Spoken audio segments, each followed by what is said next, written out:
The history of music is littered with examples of people doing it wrong, throwing out the rule book, not caring what anyone else is doing, trying some random stuff, making mistakes, and in the process, coming out with absolute gold.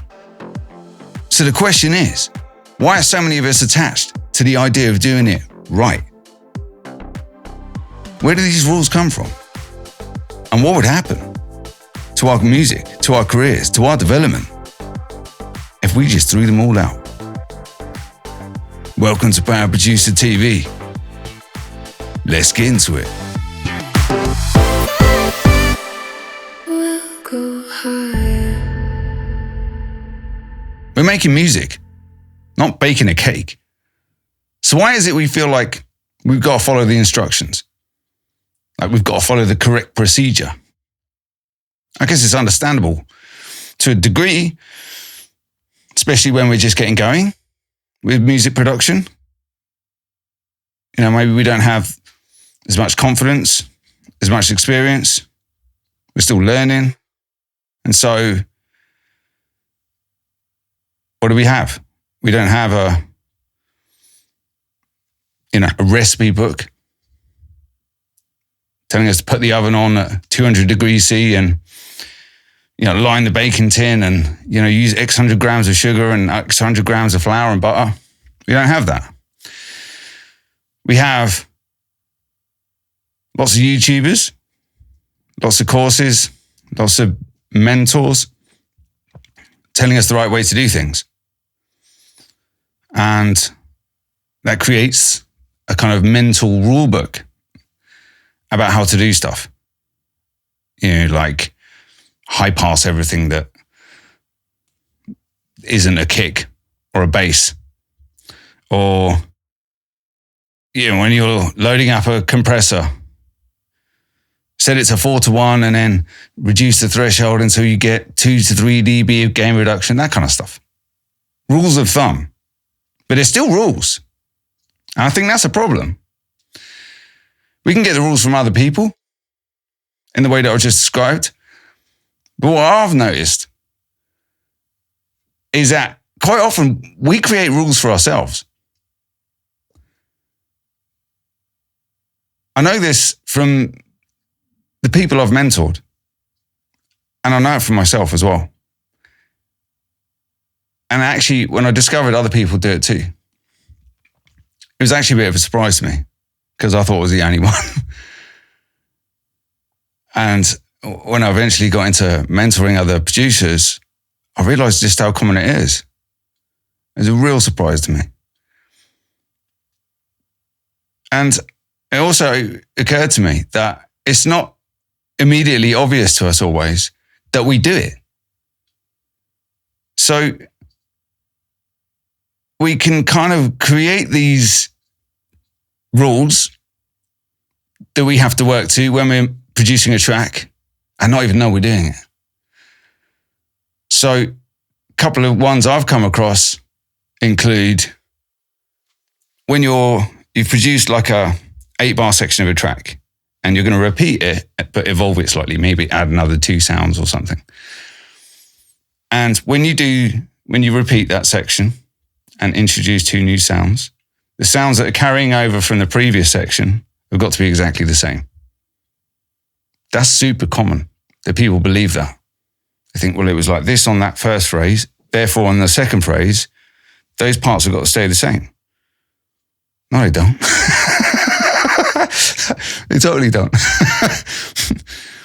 But loads of us, for some reason, tell ourselves that they do. There's other ones too. The high passing thing's a good one.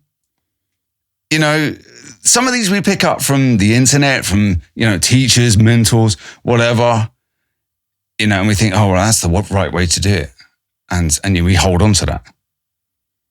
Maybe it gives us some sense of security, some kind of, some boundaries in which to work. Kind of get that. But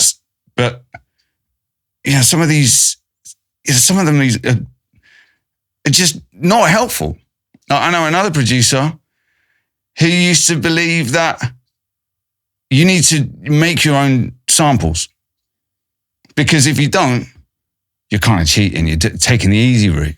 You're not a real producer unless you're making your sounds, making your kick drums, your snare drums, your samples. That's what they thought. And it was really holding them back. And that's the problem with this,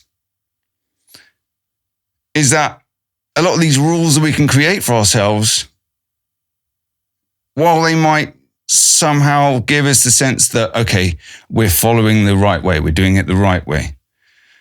I think eventually, we need to realize that actually they're just holding us back. And instead of creating order, they're just kind of allowing our insecurities and lack of confidence to take over. And that's a problem. That's the deeper level to this, which is a lot of the time we're working to these rules that we've made up or absorbed from somewhere else because we're lacking in confidence in our ability to choose based on what we're hearing. So here's the thing. If we are doing this, we first need to recognize it's happening. There are no rules in music. The only thing that matters is how the music sounds. Nobody needs to know how you got there. Nobody needs to know, the mad plug-in chains or the weird order of things that you do or whatever. However crazy or wrong, what you do is, none of it matters. For real, none of it matters if the music sounds good at the end of it. Trust me. Most people are not even going to find out what you did unless they open your session or you show them. But even if they did, if the track bangs, who cares? It doesn't matter. So we can afford to let go of these notions about right or wrong or the right way to do it, the wrong way to do it, things you must do, things you mustn't do, all of that stuff. All it does is make your job harder. It creates restrictions around what you're doing that are, walling you off from new ways of working, and ultimately, might actually be stopping you get the sound you want. So I urge you to notice if you have these kind of, this rule book, this mental rule book, whether conscious or subconscious, recognize it's there, and then just start breaking it.